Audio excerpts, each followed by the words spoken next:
الله أكبر ولله الحمد.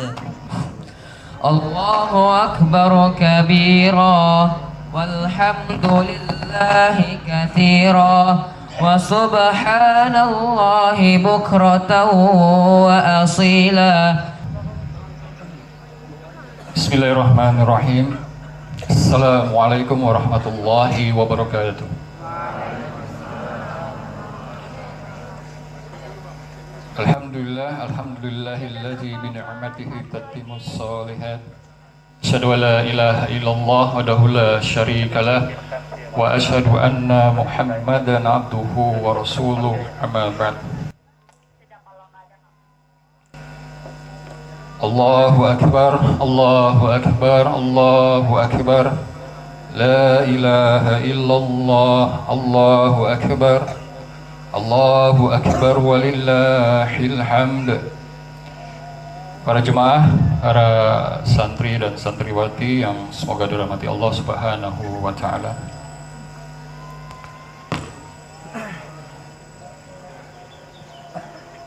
Alhamdulillah di pagi hari ini yang berbahagia ini dan yang diberkahi oleh Allah Subhanahu wa taala,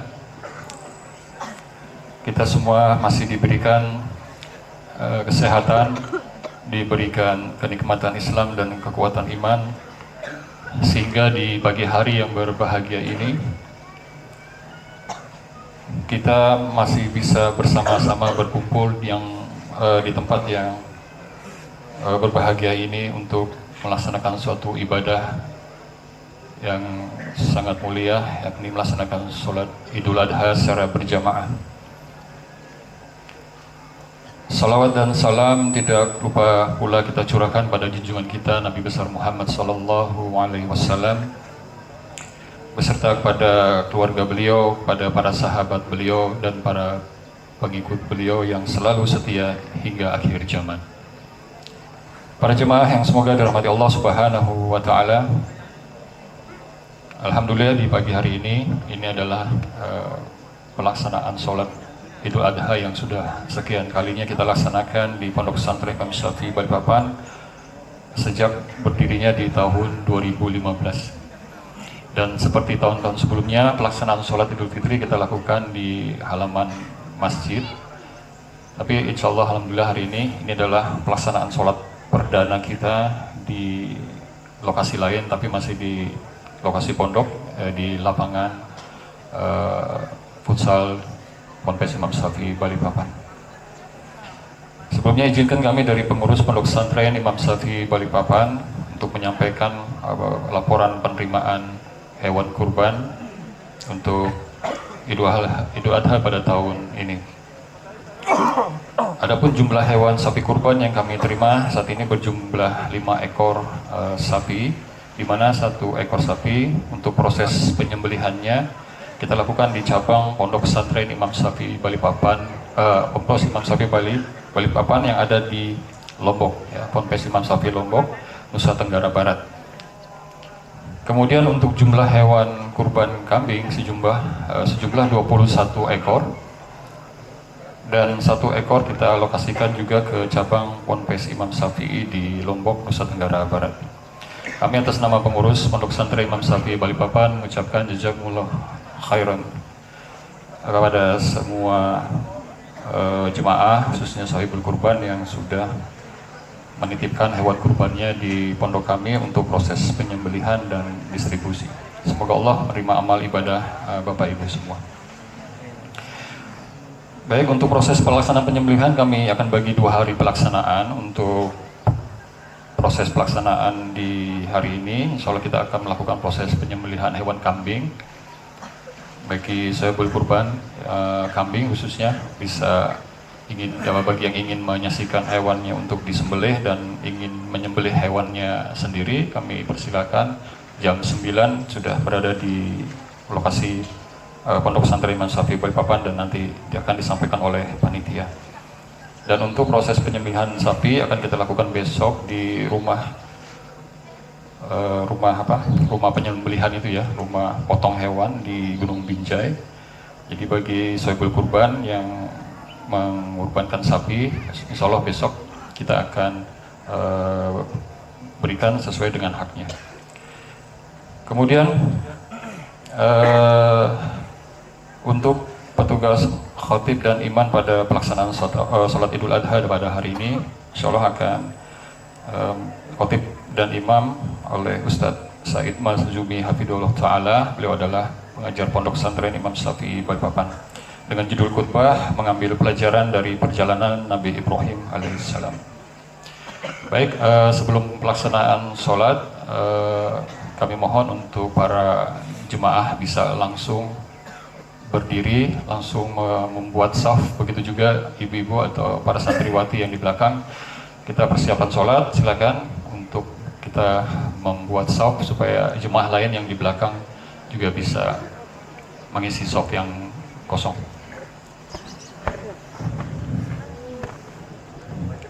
Diisi aja yang di depan, Bapak.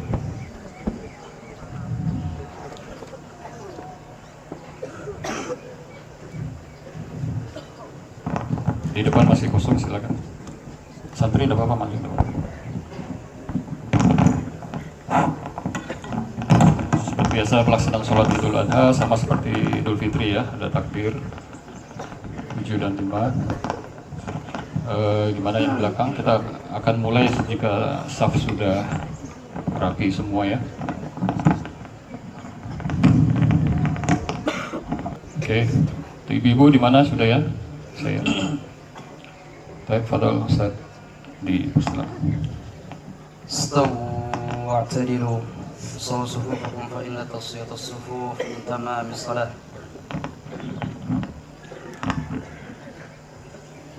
Mohon lurus dan rapatkan safnya. Atimmu saf awal fal awal. Sempurnakan saf terdepan terlebih dahulu, kemudian diikuti oleh saf berikutnya. Begitu juga ibu-ibu, silakan lurus rapatkan safnya. Jangan tinggalkan celah untuk syaitan. Staw.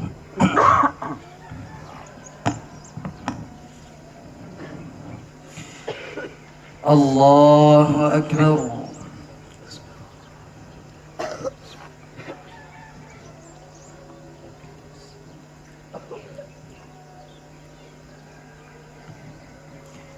Allahu Akbar. Allahu Akbar. Allahu Akbar. Allahu Akbar. Allahu Akbar. Allahu Akbar. Allahu Akbar.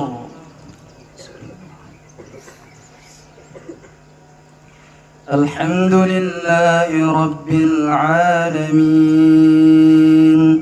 الرحمن الرحيم مالك يوم الدين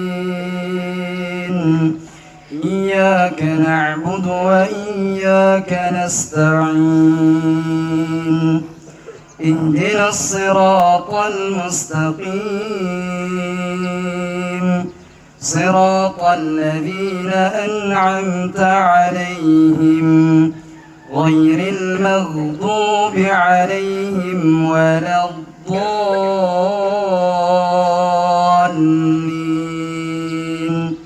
آمين.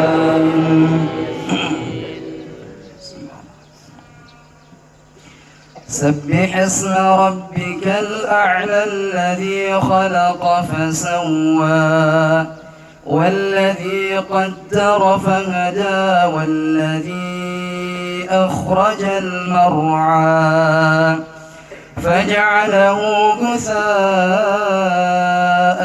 أحوى سنقرئك فلا تنسى إلا ما شاء الله إنه يعلم الجهر وما يخفى ونيسرك لليسرى فذكر إن نفعت الذكرى سيذكر من يخشى ويتجنبها الأشقى الذي يصلى النار الكبرى ثم لا يموت فيها ولا يحيا قد أفلح من تزكى وذكر اسم ربه فصلى بل تؤثرون الحياة الدنيا والآخرة خير وأبقى إن هذا لفي الصحف الأولى صحف إبراهيم وموسى. الله أكبر.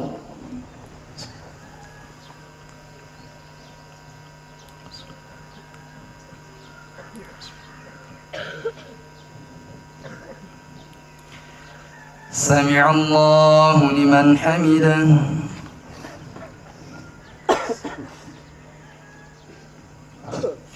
الله أكبر.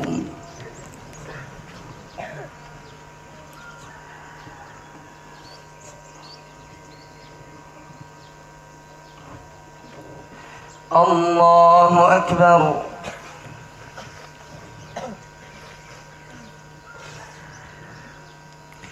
الله أكبر.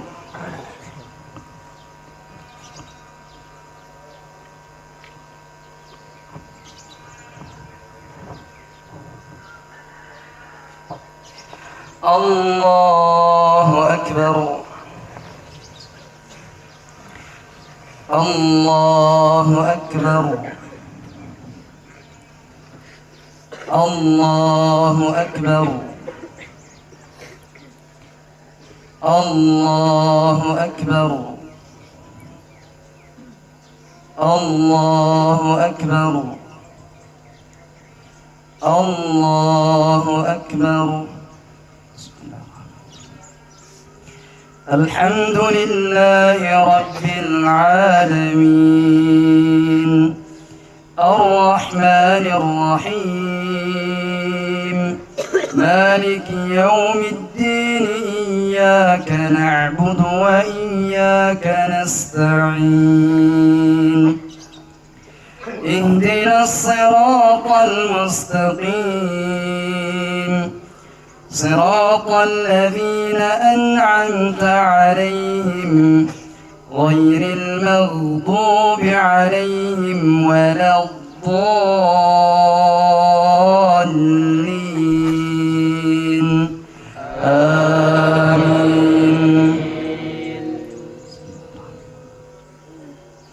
هل أتاك حديث الغاشية وجوه يومئذ خاشعة عاملة ناصبة تصلى نارا حامية تسقى من عين آنية ليس لهم طعام إلا من ضريع لا يسمن ولا يغني من جوع وجوه يومئذ ناعمة لسعيها راضية في جنة عالية لا تسمع فيها لاغية فيها عين جارية فيها سرر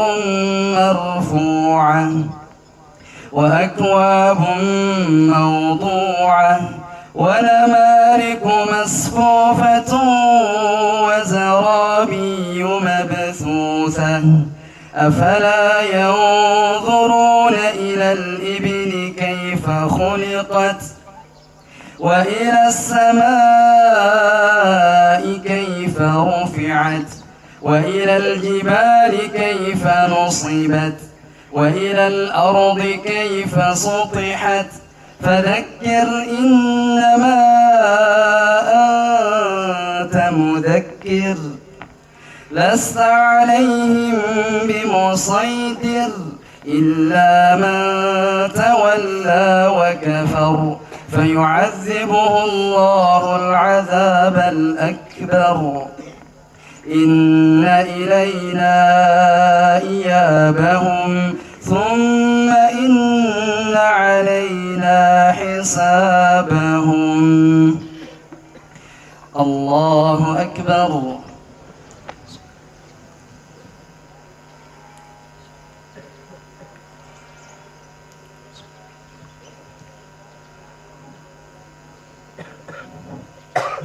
سمع الله لمن حمده.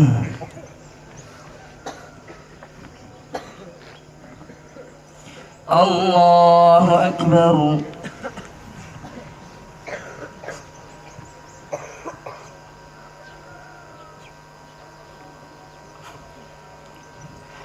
الله أكبر.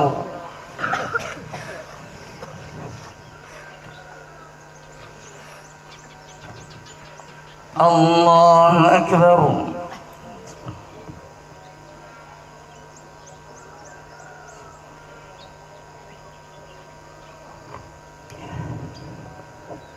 الله أكبر.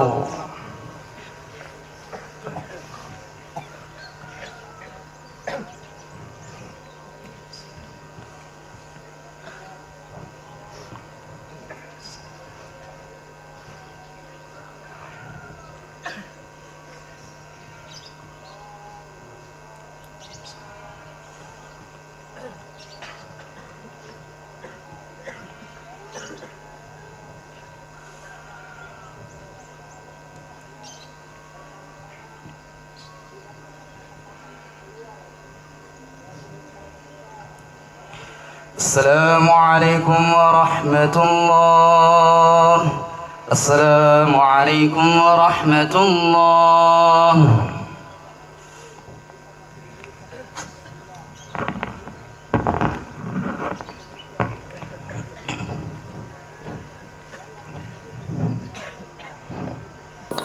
السلام عليكم ورحمة الله وبركاته.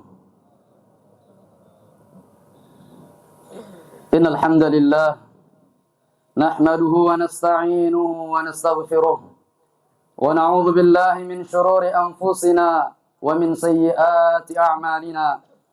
من يهده الله فلا مضل له ومن يضلل فلا هادي له. أشهد أن لا إله إلا الله وحده لا شريك له وأشهد أن محمدا عبده ورسوله.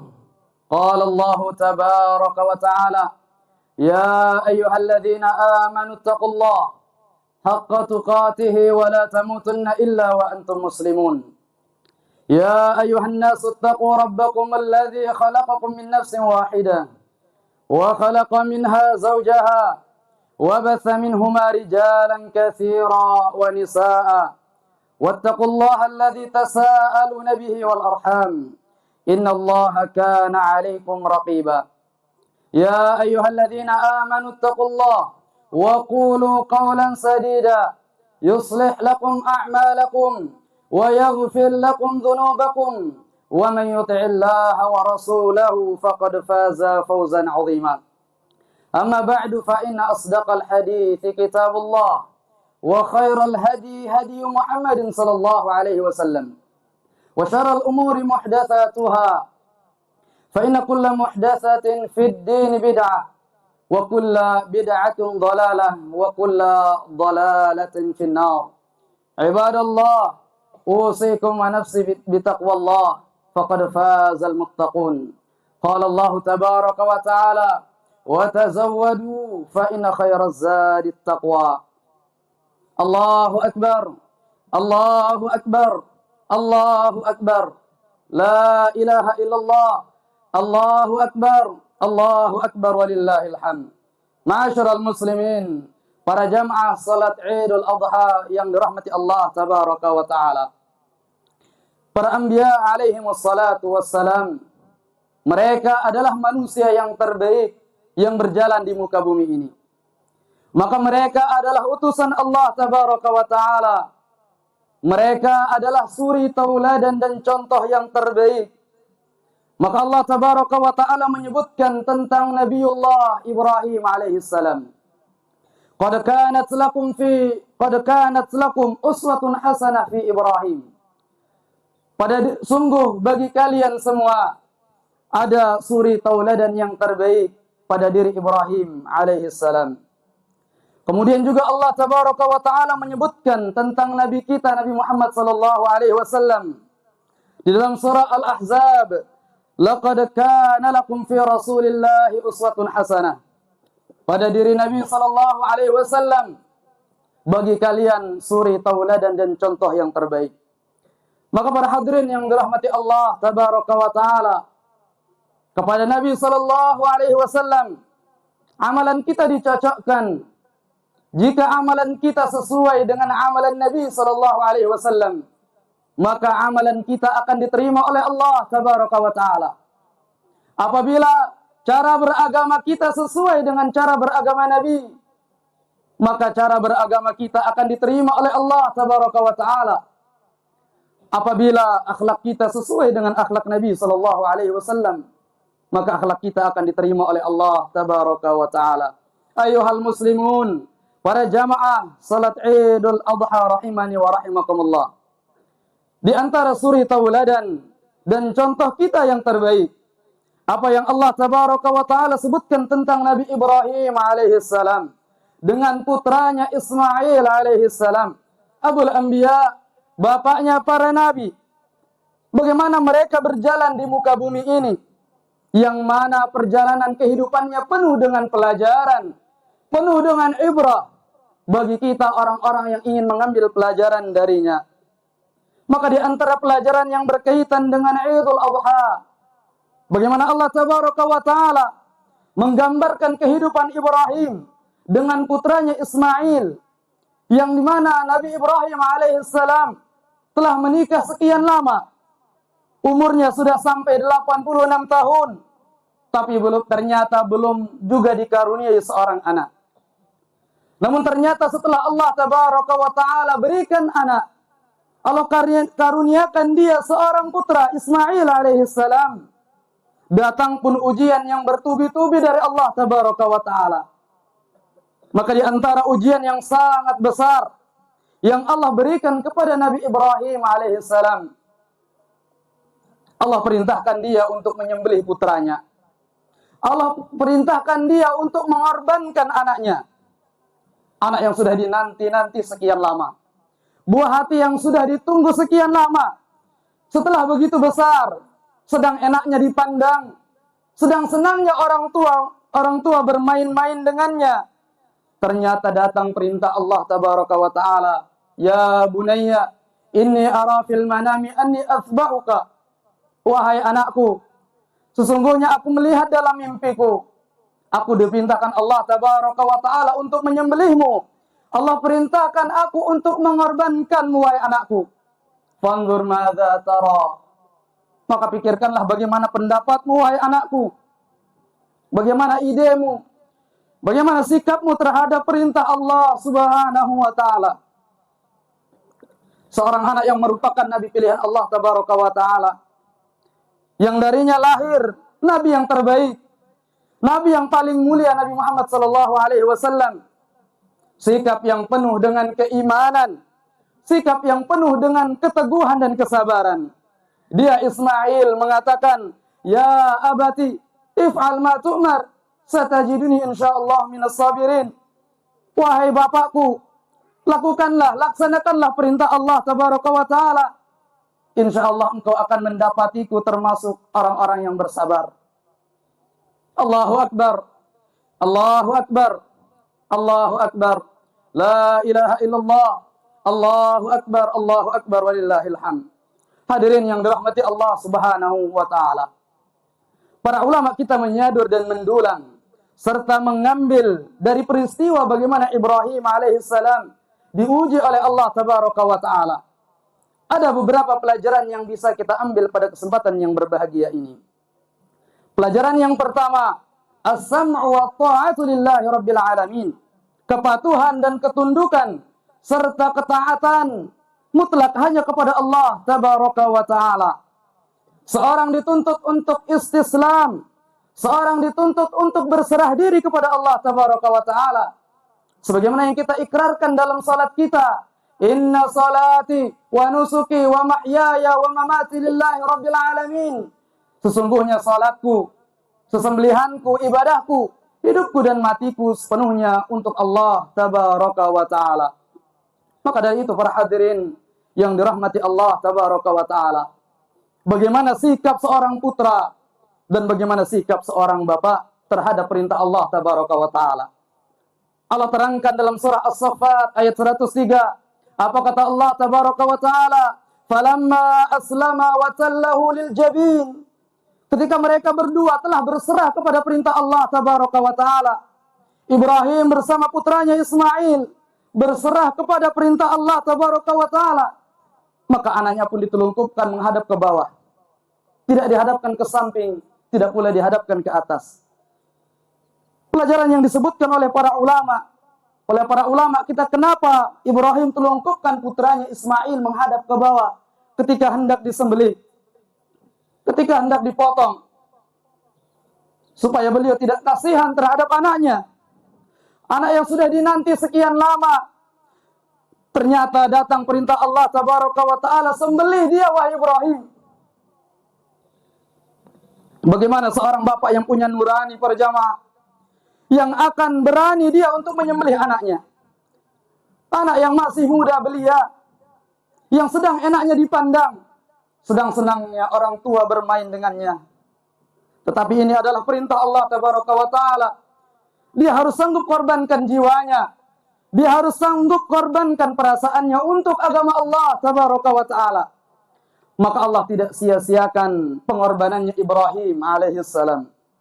Maka disebutkan oleh Al-Imam At-Tahawi rahimahullahu ta'ala, beliau mengatakan dalam akidahnya, wala tathbutu qadamul Islam illa ala dhahri taslim wal istislam. Ketahuilah bahwasanya kaki seseorang di atas Islam tidak akan pernah kokoh kecuali dibangun atas dasar at-taslim. Dia terima apa yang datangnya dari Allah tabaraka wa ta'ala dan Rasulnya, wal istislam, dan dia berserah diri kepada Allah tabaraka wa ta'ala sepenuhnya. Ini pelajaran yang pertama para hadirin yang dirahmati Allah tabaraka wa ta'ala. Ketika datang perintah Allah subhanahu wa ta'ala, hendaknya seorang yang beriman mengatakan sami'na wa ata'na, meskipun itu buruk di dalam pandangannya. Kemudian pelajaran yang kedua yang bisa kita ambil dalam kisah ini adalah hendaklah kita banyak bersabar. Mengajarkan kita kesabaran, mengajarkan kita bagaimana sabarnya seorang Nabi Ibrahim, sabarnya bagaimana Nabi Ismail alaihissalam. Seorang putra ketika diingatkan oleh bapaknya, ketika dia dialog dengan bapaknya, Allah tabaraka wa ta'ala perintahkan aku untuk menyembelihmu wahai anakku. Seorang anak yang disifati oleh Allah tabaraka wa ta'ala bi ghulamin halim. Kami beri kepadamu wahai Ibrahim anak laki-laki yang penuh dengan keteguhan dan kesabaran. Bayangkan Ismail dengan tenang mengatakan, ya abati if'al ma tu'mar satajiduni insyaallah minas sabirin. Wahai bapak, kerjakanlah apa yang diperintahkan Allah tabaraka wa ta'ala kepadamu. Insyaallah engkau akan mendapatiku termasuk orang-orang yang sabar. Kesabaran dalam agama kita para jamaah bimanzilatir ra'si minal jasad. Dia diibaratkan kepala dengan badan. Bahkan para sahabat mengatakan al-iman nisfan, nisfu syukrin wa nisfu sabrin. Iman itu ada dua bagian. Separuhnya rasa syukur kepada Allah tabaraka wa ta'ala, dan separuhnya rasa sabar yang wajib kita tundukkan, yang wajib kita tanamkan pada diri kita. Kesabaran yang tidak bisa diukur. Bagaimana hebatnya seorang anak yang siap menerima dirinya untuk disembelih, yang siap menerima dirinya untuk dibunuh. Bayangkan akal sehat akan mengatakan tidak mau kita untuk disembelih, tidak mau kita untuk dibunuh, tidak mau kita untuk mati begitu saja. Namun ini adalah perintah Allah tabaraka wa ta'ala, dan Allah tidak akan pernah salah dalam seluruh perintah dan larangannya.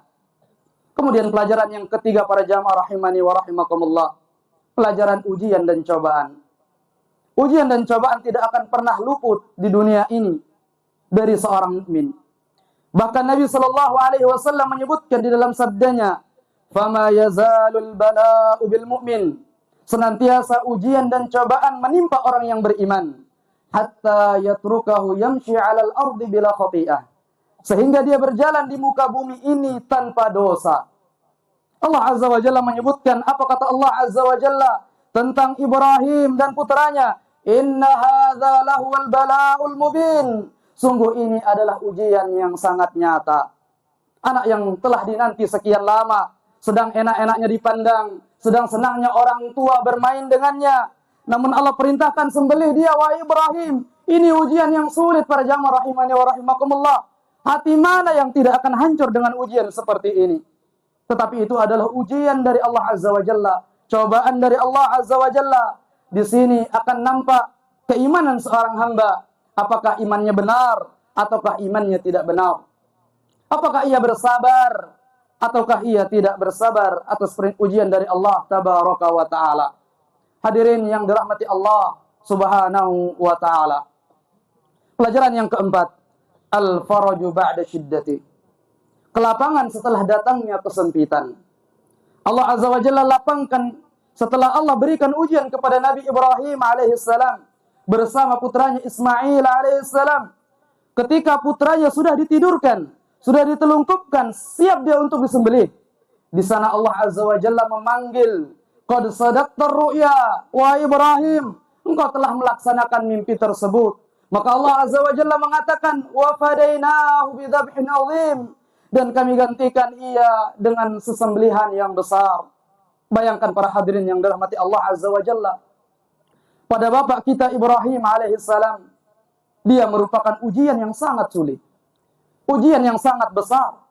Tetapi bagi kita ini adalah ujian, ini adalah kenikmatan yang mana setiap tahun kita dianjurkan memakan hewan-hewan kurban kita.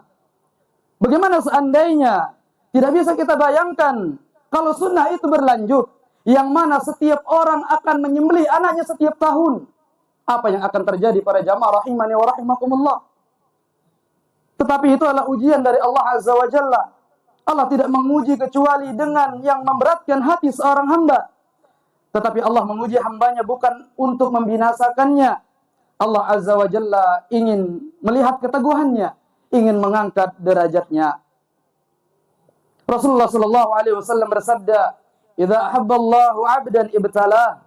Apabila Allah tabaraka wa taala cinta terhadap seorang hamba, maka Allah akan mengujinya.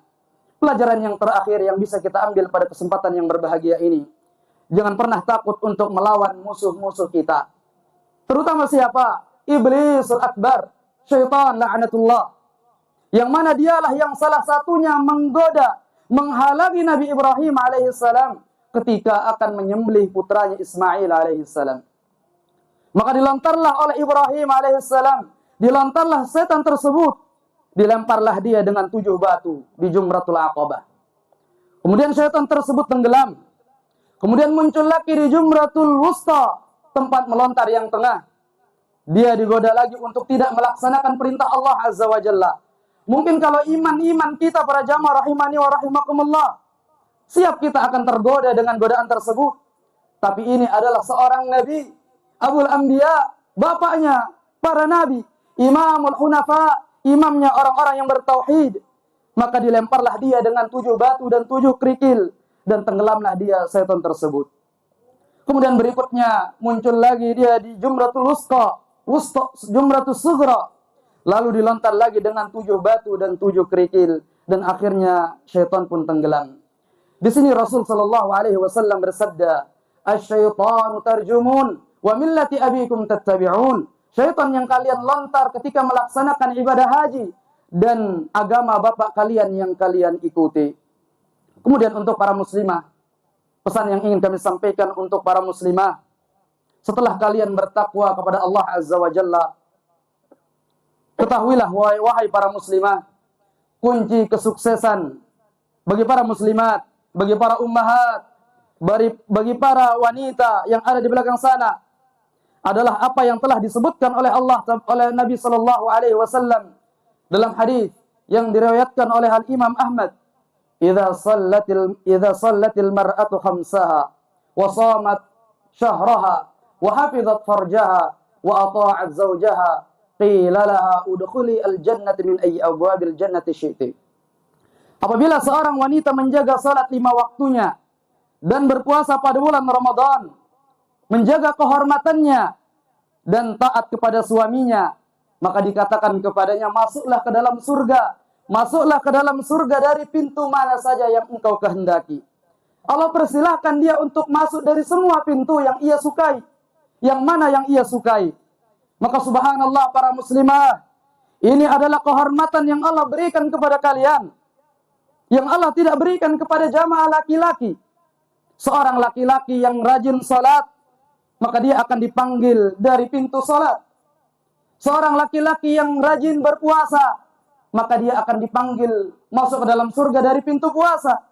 Seorang laki-laki yang rajin berjihad, maka dia akan dipanggil dari pintu jihad. Tidak ada seorang laki-laki yang dipanggil dari semua pintu, kecuali ada beberapa laki-laki yang telah disebutkan oleh Nabi SAW. Namun bagi para muslimah, ketika ia menjaga salatnya, berpuasa pada bulan Ramadan, menjaga kemaluannya, menjaga kehormatannya, kemudian dia taat kepada suaminya, maka dia dipersilahkan untuk memilih dari pintu mana saja yang ia sukai. Oleh karena itu, wahai para muslimah, bertakwalah kepada Allah Azza wa Jalla. Kemudian setelah itu jagalah hak-hak suami kalian. Hadirin yang dirahmati Allah Subhanahu wa taala. Itulah dia pelajaran yang berharga yang bisa kita ambil pada kesempatan yang berbahagia ini. Mudah-mudahan Allah Azza wa Jalla memberikan kita taufik untuk bisa menjadi orang yang beriman, dan Allah teguhkan kita di atas tauhid sehingga sampai Allah Azza wa Jalla menjemput kita, sehingga kita bertemu dengan Allah Tabaraka wa Ta'ala dalam keadaan al-istislamu lillahi ta'ala, berserah diri kepada Allah Tabaraka wa Ta'ala. Inna Allah wa malaikatahu yusalluna ala nabi ya ayyuhalladzina amanu sallu alaihi wa sallimu taslima. Allahumma salli ala Muhammad wa ala ali Muhammad kama sallaita ala Ibrahim wa ala ali Ibrahim innaka Hamidum Majid, wa barik ala Muhammad wa ala ali Muhammad كما باركت على إبراهيم وعلى آل إبراهيم إنك حميد مجيد. اللهم اغفر للمسلمين والمسلمات والمؤمنين والمؤمنات الأحياء منهم والأموات إنك سميع قريب مجيب الدعوة فيقاضي الحاجات. اللهم أعز الإسلام والمسلمين وأذل الشرك والمشركين ودمر أعداء الدين واجعل هذا البلد آمنا مطمئنا وسائر بلاد المسلمين. اللهم تقبل منا صالح الأعمال وتقبل من الحجاج حجهم وتقبل من المضحين أضحياتهم واغفر لنا ولوالدينا. ربنا لا تزغ قلوبنا بعد إذ هديتنا وهب لنا من لدنك رحمة إنك أنت الوهاب. ربنا آتنا في الدنيا حسنة وفي الآخرة حسنة وقنا عذاب النار. وصلى الله على نبينا محمد والحمد لله رب العالمين. تقبل الله منا ومنكم عيد مبارك علينا وعليكم ثم السلام عليكم ورحمة الله وبركاته.